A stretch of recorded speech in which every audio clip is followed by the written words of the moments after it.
Good morning, everyone. Welcome, welcome. My name is Michelle McDaniel. I am the CEO of Crisis Connections. We are extremely honored to be hosting Health and Human Services Secretary Becerra and U.S. Senator Patty Murray here today. We have many distinguished guests in the room to talk about an issue that is more critical than ever, strengthening the mental health and crisis care system in our communities. I'd also like to welcome those joining us via live streaming. As a reminder, we do have members of the press here with us today. So photos are being taken and video is rolling. And we just want to make sure that we're documenting this important conversation. So with that, I am thrilled to invite Senator Patty Murray to start us with her remarks this morning. Well, good morning, and I am so delighted to be here today and to welcome Secretary Becerra to our state so we can talk about all the mental health challenges that families are facing today so that he can hear from all of us on the ground how critical this is, what we are doing, and what we need from Washington, D.C. I just want to first of all recognize all the staff and amazing people who work here, who listen to people every day who are struggling and getting them the mental health they need. I know it has been an overwhelming time, and we are all so grateful to each and every one of you for the work that all of you do. We are here today to really listen to you because you are the ones on the front lines who can really help inform us of what's going on. And it's really important to Secretary Becerra and the administration to hear directly from our communities. So thank you all for being here today. You know, this pandemic has been incredibly hard on people here in Washington State, Mr. Secretary, especially our kids. I have heard from so many parents whose children are just not okay. COVID-19 disrupted school, disrupted their family lives, it isolated them from their friends, it put them and their families in danger, and over 200,000 kids across the country had their world shattered by this pandemic because they lost a parent or a caregiver, and my heart, and I know everyone, just breaks for these kids. And in the fallout of this, we are seeing rising numbers of people who are struggling with depression, substance use disorders, and other mental health challenges. The stress, the anxiety, the trauma has been particularly hard on our kids, and I've heard from hospitals and mental health staff and providers across our state who have really seen a sharp rise in the mental health emergencies during this pandemic, and we know that the tail is very long to all of this. We've also seen an alarming rise in the number of folks with thoughts of suicide, especially among young girls, which is really, really discerning. So call centers like we are here today are really the critical resource to respond to this crisis, and they are really the trusted people that everyone can count on when they make that phone call when things are going wrong in their lives. I've been pushing very hard in Washington, D.C. to get the new 988 hotline up and running, and I was really glad to be able to work across the aisle in the recent package that we passed to get an additional $77.6 million to this funding package we just passed a month ago to help get this 988 hotline ready to go. I'm also, I want you to know, working on bipartisan legislation as the chair of the Senate Health and Education Committee because we really need to strengthen the tools that we have today to deal with this crisis. So Secretary Becerra, I'm really glad you're here today to listen to what is happening on the ground, to hear our cries for help. I'm going to keep working on my end to get us the resources we have through the appropriations process, and I'm working on bipartisan mental health legislation to really beef up the resources we need. But we need the administration in on this with us, so I'm delighted that you are here today. Thank you for joining us. Thank you. Secretary Becerra, please. Well, Senator Murray, thank you first for inviting me. Michelle, thank you for letting us be here today. It's always amazing. My dad was in construction. I love when we're building things, but when you're building things, I always think noise, activity.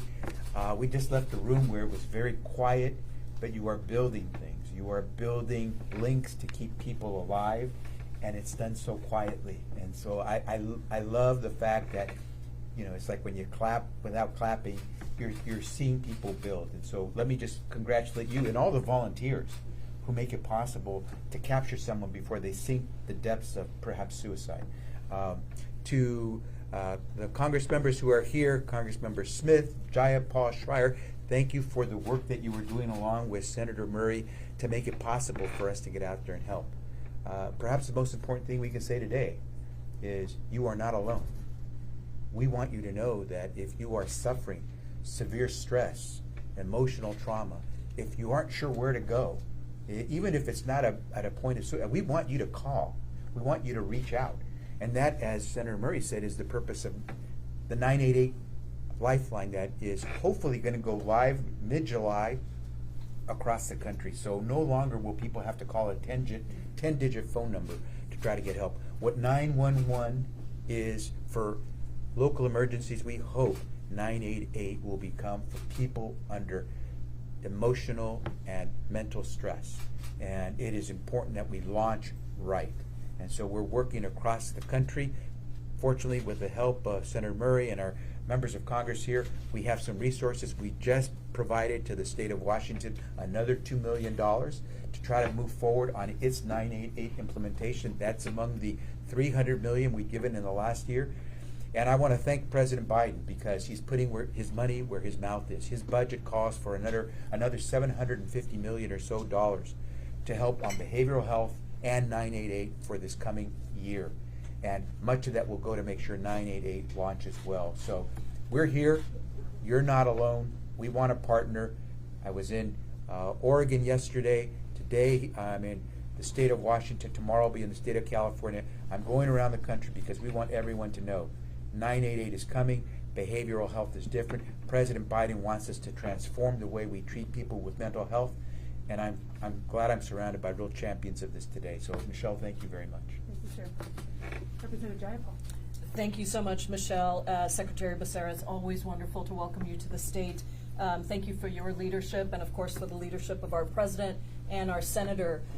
Michelle, I want to thank you and everybody here at Crisis Connections. I'm so proud to represent this district and have you centered right here in our district. And yes, perhaps the work is quiet and maybe there's no big sign outside, but I can vouch for the fact that our constituents and people across our state know everything that you are doing, and we are so grateful for that work. We know that the mental health issues that people have been facing pre-existed the pandemic, but the pandemic certainly compounded everything, and suicide is the second leading cause of death for adults and children from 10 to 32. And I know that every family has somebody who has been touched by a mental health crisis, somebody who is experiencing the isolation, the despair, the depression, of so many things that affect people's lives. And mental health, to me, is really, it's sort of the central piece to everything else. You think about the issues we're dealing with folks who are unhoused. You think about the issues of kids who are in schools. You think about the trans community, the veterans community, so many of our communities that experience these challenges. And if they don't have support for mental health, then we know the trauma that it can cause. And I say that as somebody who, my husband lost his father to suicide when Steve was 6. And it took a very long time to actually deal with that. And I remember when we went on our first Out of Darkness walk, the idea that there is no stigma to mental health support is really, really important, because for too long, this is sometimes feels like a shameful thing. It's not a shameful thing that there are so many crises around us and that we need support to deal with those crises. So I want to thank Crisis Connection, but also all of the others.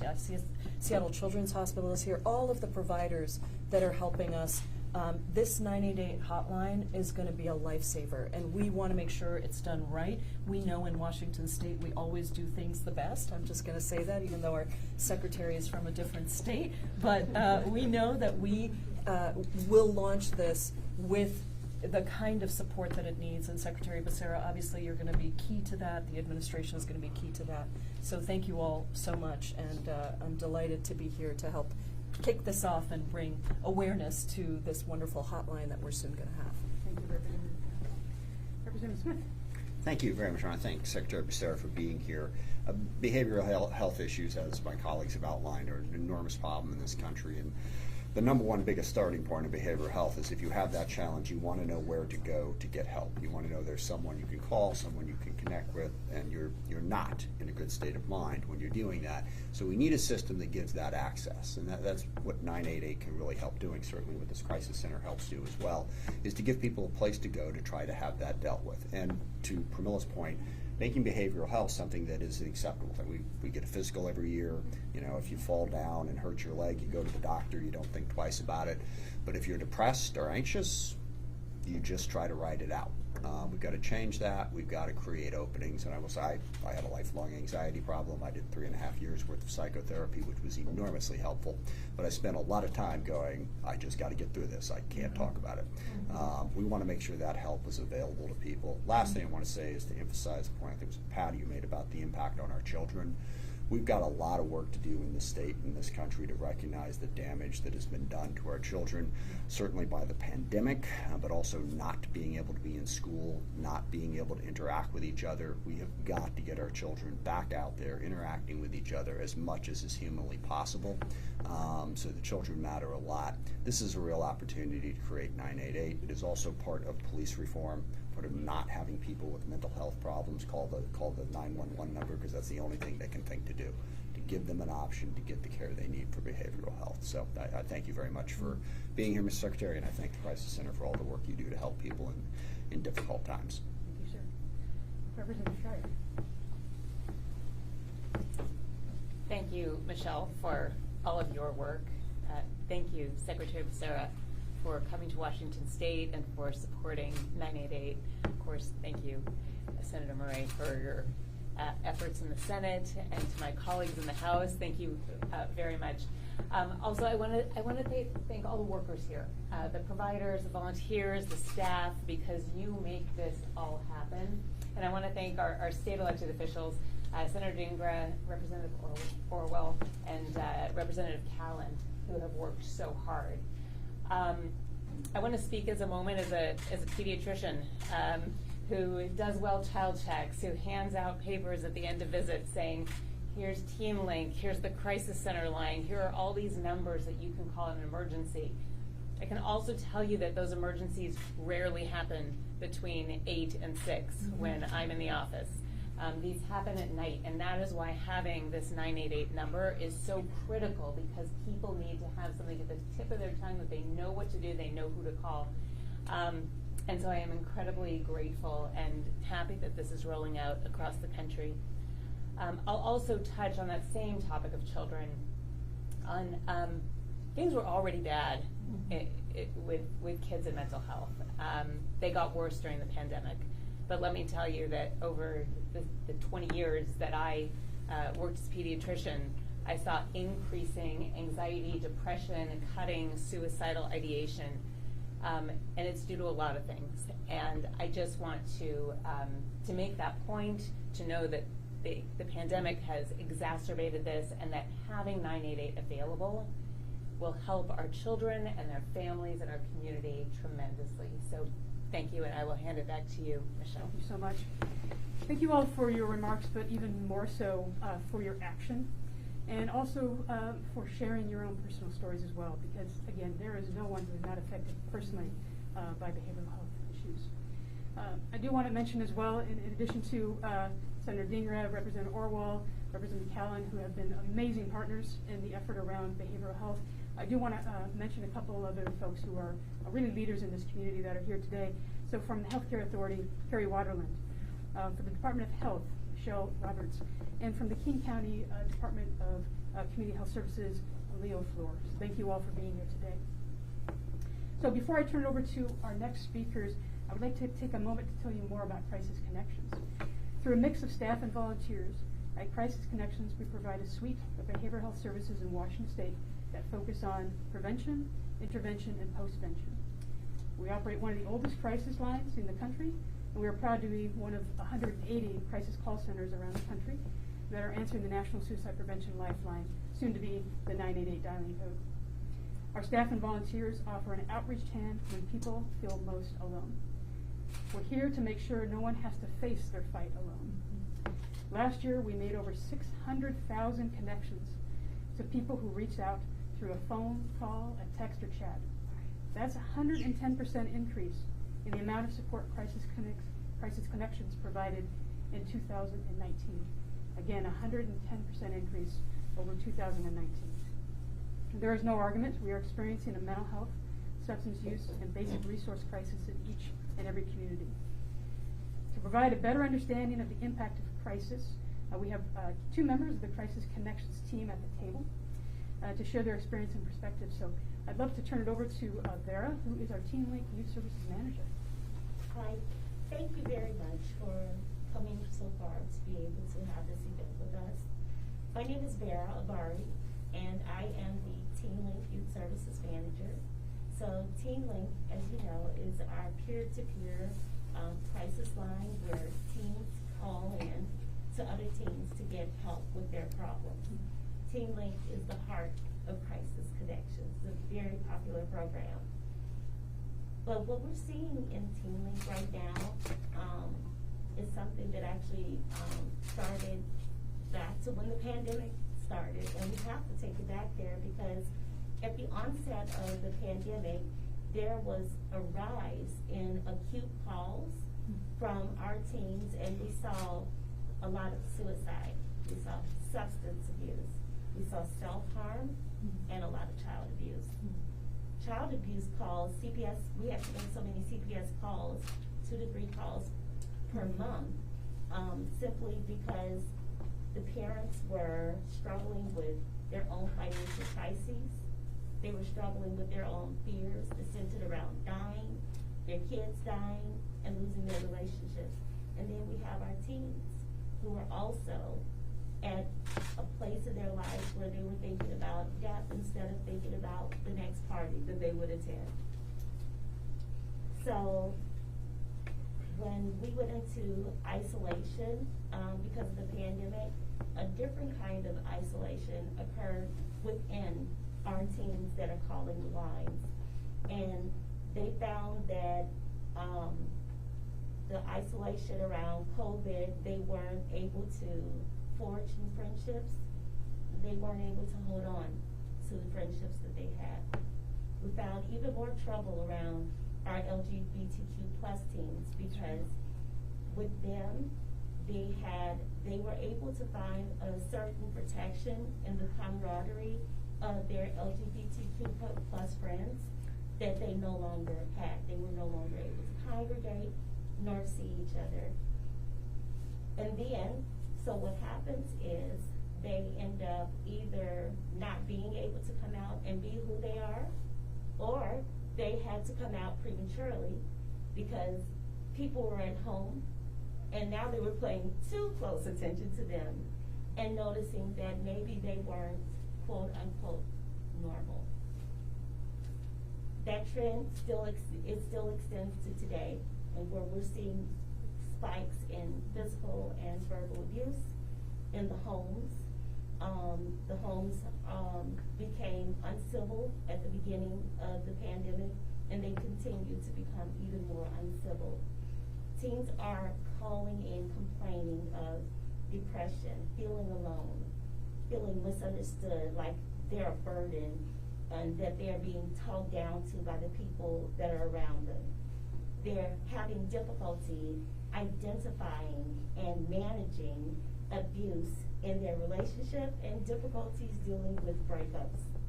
So not a week in Teen League goes by that we don't get calls about bullying not only in the schools and the community, but we're even getting calls of bullies luring teens to remote locations to complete suicide in front of them or to hurt them themselves.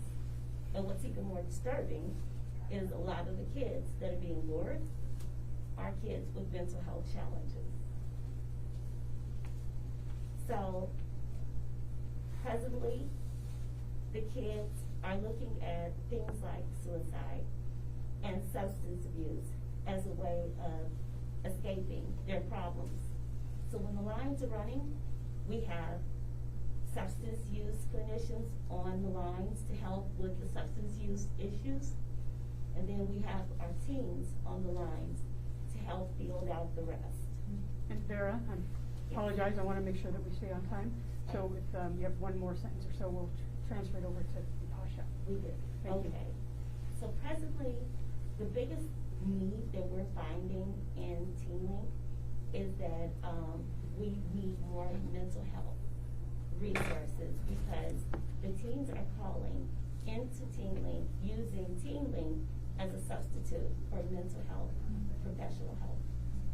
Vera, thank you so much. So I'm going to turn it over to Bipasha, who's been a volunteer at Crisis Connections for 25 years. Yeah. Thank you, Secretary Becerra, Senator Murray, so many esteemed guests, some of whom are friends, for coming and seeing this agency that is a second home to me. I've been here for 25 years. I use my own lived experience of depression and struggle with suicide to come here and support people and tell them they deserve to live and there is hope there. I'm the one who's supposed to be answering calls and helping people, but very often I think my callers help me because they're so brave in how they share their vulnerability. It's not something that's easily found in the world, as we know. I'm alive today because I got the help I needed, and I think we all deserve that. That's why I do the work that I do. A few weeks back, I talked to a caller who had pills in their hand and was, at their rope's end, like, I don't want to do this anymore. We had a long talk about hope, and it is very humbling when you realize there's a place someone can call and talk to and connect with a human being, and that can change a moment in their life when they're struggling and make a difference between life and death. We do take other non-high acuity calls too, and those deserve help and support as well. The stats that are floating around everywhere are not stats. For me, they're a reality. I speak to the people on the crisis line, and all of us here have borne witness to the immense stress people have been under. And just talking to someone can really help a lot of people. However, one of the issues I do want to bring up is right now people are waiting weeks and months to get into a mental health professional. And that is I'm tired of telling people, I know, I'm sorry, we're here to support you while you get there. So I'm imploring you all to do everything you can to make sure that we have the resources that are scaled. Our mental health professionals are leaving this field because they're burned out. So yes, they need to be paid a livable wage, but we need to make sure that they also don't burn out so they can continue serving the population. I'm just going to say this agency you're here at started because a young girl was stabbed by a postal worker. She's fine, in the 60s. Her parents took it upon themselves to start an agency because they heard that the postal worker was hearing voices. And they thought if he had someone to talk to, maybe this would not have happened. This is pre-911 days.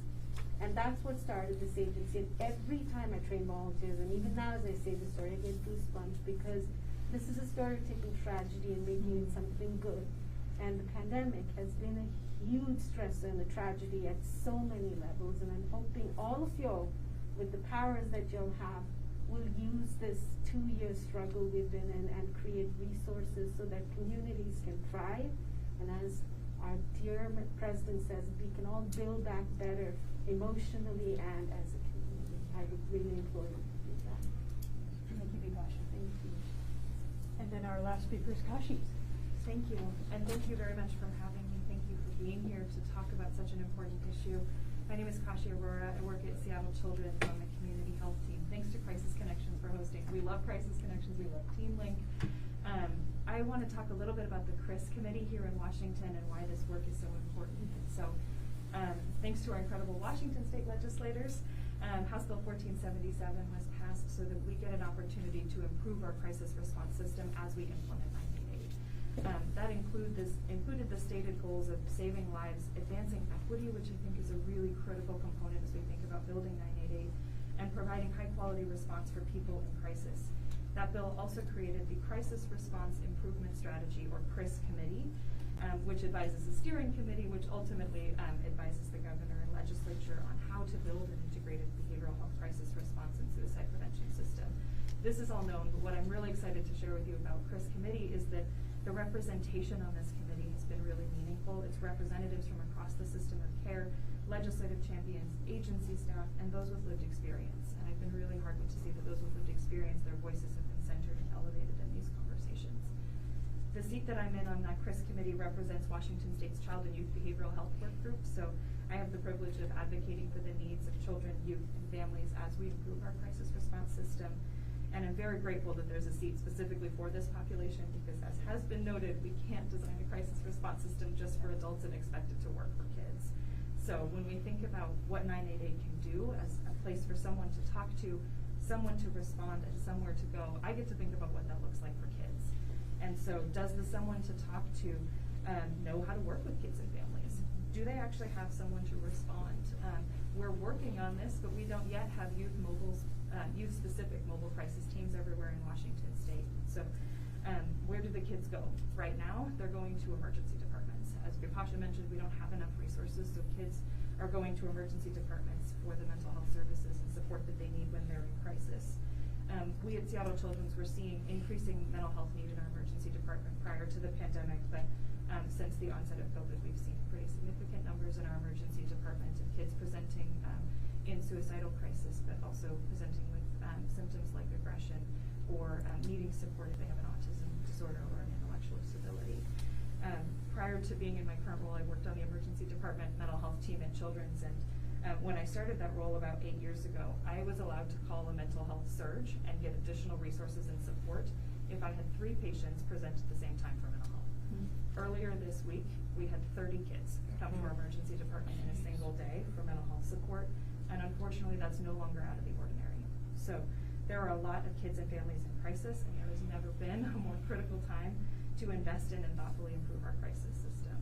I know that's not exactly the sunniest news, but I am really optimistic about what 988 and a crisis response system can do for our kids and families. So please keep kids in mind as you think about this work. And thank you again for your investment, for your work, and for shining light on such an important issue. And I think I get to hand it off to Senator Murray. Absolutely. Okay. Closing remarks, please. Well, thank you all. This is just amazing to hear all the work you're doing, and I am truly excited that we're going to get 988 up and running.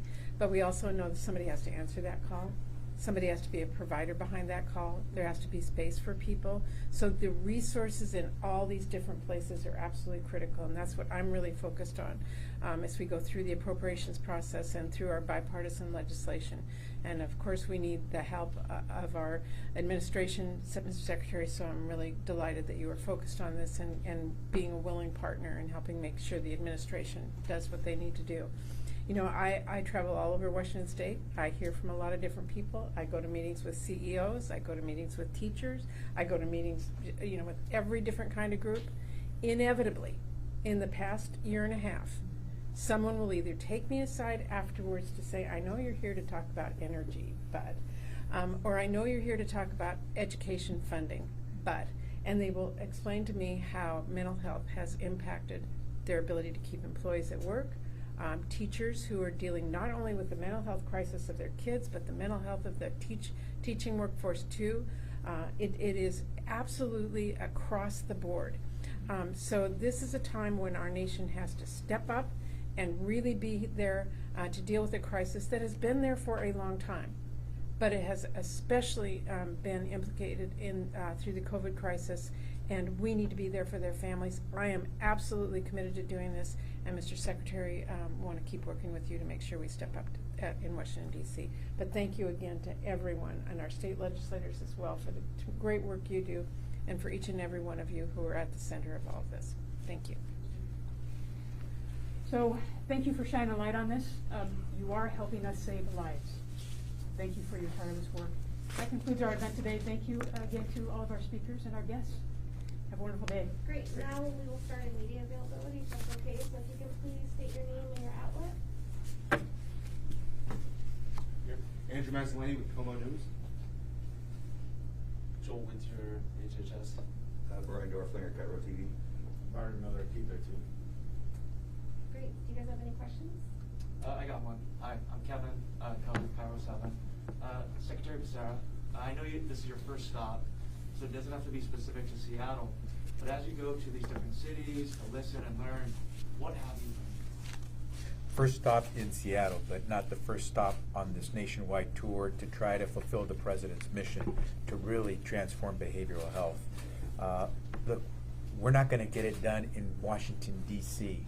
It's gonna take the folks like Michelle and her team. It's gonna take all the people who volunteer locally, all the health professionals to get it done. We hope to be the glue. On 988, we hope that with the tremendous work that Senator Murray and the representatives from Washington State have been doing in Washington, D.C., we can actually provide the resources that are needed. We just put out $100 million for workforce burnout because we know so many health providers are losing their indispensable personnel. That money, we didn't decide how it gets used. We let the providers locally decide how it's used. Whatever it takes to keep them in, to give them the time to recuperate, to give them the opportunity to train up, we want them to know that we want them to stay in the business. The $100 million we recently let out to help states with the implementation of 988, as I mentioned, $2 million went to the state of Washington. We didn't tell them what to do. We want to be there to help. And so our purpose is to let people know President Biden was serious. We want to transform mental health. He has a budget that would let us do that. Working with Congress, we could provide the resources that are needed here on the ground to make it happen. Senator Murray, you just came from Planned Parenthood, so it was ordered to speak about where we are with Roe versus Wade potentially being overturned. You actually pressed the Secretary on this earlier this week about the administration, what they're going to do about it. But also, as it pertains to mental health, what will this mean if that happened for mental health in this country, specifically for women? It's going to have an impact. It is one more stress that people have to live with in their lives.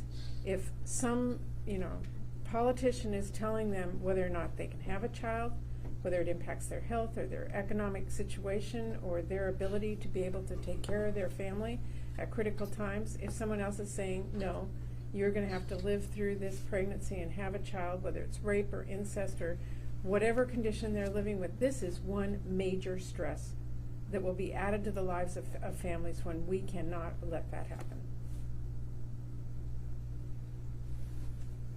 Great, any other questions? Thank you. Thank you. Thank you very much. Thank you so much for coming. Appreciate your work.